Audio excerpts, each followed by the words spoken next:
بسم اللہ الرحمن الرحیم۔ السلام علیکم، میں منیر شاکر۔ یہ ترجمان القرآن کا ایک اقتباس میں نے پچھلی نشست میں آپ کے سامنے رکھا تھا۔ یہ جولائی سن 1956 کا ہے۔ اس میں ہے کہ روایات اس امر میں قریب متفق ہیں کہ تابعین میں سب سے پہلے حضرت عمر بن عبدالعزیز نے جمع و تدوین کی جد و جہد کی۔ اس کے دو حصے آگے بات ہے کہ جس میں ہے کہ تلاش جمع کرو۔ اس طرح یہ در حقیقت یہ کام، اس میں دو چیزیں حضرت عمر بن عبدالعزیز نے، یہ لکھنے والے ہیں یہ ترجمان القرآن، اس طرح در حقیقت حضرت عمر ابن عبدالعزیز نے اپنے جد امجد حضرت عمر رضی اللہ تعالیٰ عنہ کی اس دلی تمنا کو پورا کیا جو ان کے قلب کی گہرائیوں میں جاگزین رہی، مگر وہ اسے عملی جامہ پہنانے سے صرف اس وجہ سے باز رہ گئے کہ کہیں قرآن و حدیث گڈ مڈ نہ ہو جائیں، یا توجہ قرآن سے ہٹ کر صرف حدیث پر ہی مرتکز نہ ہو جائے۔ دو پہلو اس میں ہیں، صرف میں پہلی اس نشست میں اس پہلو پر غور کا روشنی ڈالنا چاہتا ہوں کہ حضرت عمر کی اس دلی تمنا کو پورا کیا۔ یہ بات جو ہے اس پر ذرا تھوڑا سا میں تبصرہ اپنا کرنا چاہتا ہوں۔ یہ بات یقین کو پہنچی اس اقتباس سے کہ جمع و تدوین حدیث کا کام نہ نبی اکرم صلی اللہ علیہ وآلہ وسلم نے کروایا اور نہ کسی صحابی نے کیا، نہ خلافت راشدہ میں ہوا۔ یہ کام ملوکیت میں شروع ہوا۔ ملوکیت نے یہ تو نہیں کہنا تھا کہ ہم نے اس کام کے ذریعہ دین اسلام کو تبدیل کر کے من پسند مذہب بنانا ہے۔ ملوکیت یہ تو نہیں، بہرحال نتیجہ یہی نکلا کہ مذہب تبدیل ہو گیا، دین تبدیل ہو کے مذہب میں تبدیل ہو گیا۔ روایات بادشاہوں نے بادشاہی قوت کے ساتھ جمع کی اور ان کی تدوین کروائی۔ اب دین روایات کے بغیر چلتا ہوا نظر نہیں آتا۔ جب بنائی روایات کے تانے بانے سے ہے تو یہ روایات کے بغیر چلتا کیسے چلے گا؟ ہم نے ہر قدم پر کہیں گے کہ اس کو یہاں روایت کی ضرورت ہے، یہاں نبی کے فرمان کی ضرورت ہے۔ تو اس لیے یہ ثبوت ہے اس بات کا کہ دین کو ایسا روایات جمع کرنے والوں نے بنایا۔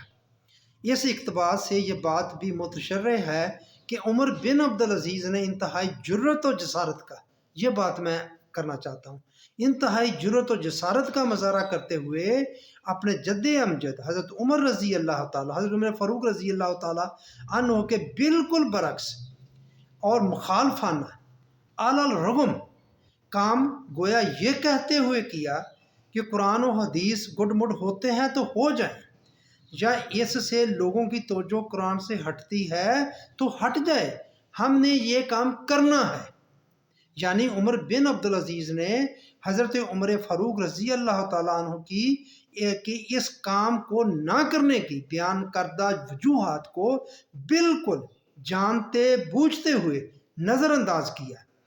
یہ پہلے خود ہی کہہ رہے ہیں نا کہ عمر اس لیے آپ نہیں کروانا چاہتے تھے، عمر فاروق رضی اللہ تعالیٰ عنہ ذرا برابر پرواہ نہ کی اور معمولی سی بھی اہمیت نہیں دی گئی حضرت عمر فاروق رضی اللہ تعالیٰ عنہ کی بات کو، اور یہ دلی تمنا حضرت عمر کی پوری کر رہے ہیں عمر بن عبدالعزیز، یہ کہہ رہے ہیں صاحب جو لکھنے والے ہیں۔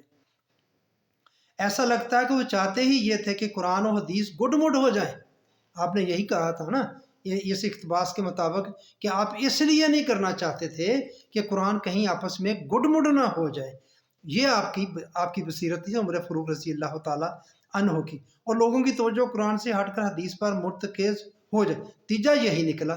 آپ دیکھ لیں، آپ کے سامنے ہے، آپ نہ مانیں تو آپ کی مرضی ہے، کتنی توجہ ہے ہماری قرآن پر اور وہ توجہ کس طرح کی ہے یہ بھی ہمارے سامنے ہے کہ ہم نے صرف اس سے عملیات لیتے ہیں کہ یہ صورت پڑھ تو یہ فائدہ، یہ آیت دہراؤ تو یہ مشکل حال ہے۔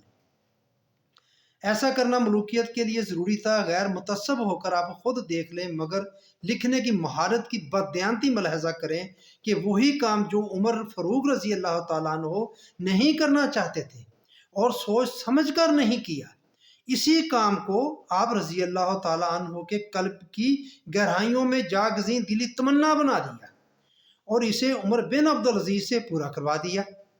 ایسا لکھنے والوں نے حضرت عمر فاروق رضی اللہ تعالیٰ عنہ کی قوت ارادی اور قوت فیصلہ کی بھی توہین کی، دور اندیشی کی، بصیرت کی توہین کی ہے۔ یہ قلم کی خیانت ہے۔ یہ میں بات آپ کے سامنے صرف بیان کرنا چاہتا تھا ان لوگوں نے جو کچھ کیا یہ لوگوں نے آپ کا دل چیر کے کیا دیکھ لیا؟ تو عمر فاروق رضی اللہ عنہ نے یہ بات کی تھی؟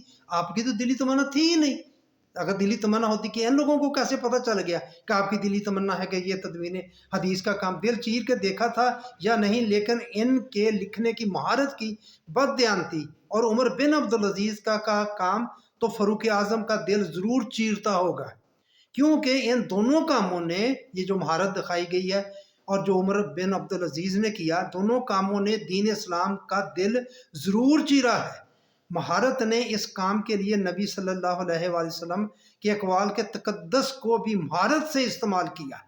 یہ جو لکھنے کی مہارت ہے نا، اس نے یہ جو تقدیس، جو ظاہر ہے کہ جو بات بھی نبی اکرم صلی اللہ علیہ وآلہ وسلم کی طرف سے منسوب کی جائے گی اس کی تقدیس ہوگی، ہر کوئی احترام کرے گا، بولے گا تو ذرا سوچ کے بولے گا۔ تو یہ بات میں صرف آپ کے سامنے رکھنا چاہتا تھا کہ یہ جو دلی تمنا پوری کی ہے عمر بن عبدالعزیز نے، یہ دلی تمنا نہیں پوری کی، یہ جرت کی ہے، یہ جسارت کی ہے، اور یہ حضرت عمر فاروق رضی اللہ تعالیٰ عنہ کی بات کو رد کیا ہے۔ آپ کی جو کام آپ نہیں کرنا چاہتے تھے اس کو کیا بزور طاقت، بزور قوت، سلطنت کے زور پر یہ عمر بن عبدالعزیز نے کام کیا۔ یہ بات میں آپ کے سامنے، اس اقتباس کی یہ بات آپ کے سامنے میں رکھنا چاہتا تھا۔ تو آپ پلیز، میں ریکویسٹ کروں گا، کرتا رہوں گا کہ آپ میرے یہ بے لاگ جو تبصرے ہیں، جو دین کو آگے پھیلانے والی جو بات میں حقیقی بات، جو اصل بات آپ کے سامنے رکھنا چاہتا ہوں، لگی لپٹی کوئی نہیں کرنا چاہتا، یعنی کہ یہ بات کرنی کتنی مشکل ہے، جو ایک باتیں ہو چکی ہیں، جو یہ لوگ کر چکے ہیں، تو یہ بات کرنی آسان نہیں، پھر بھی میں کر رہا ہوں۔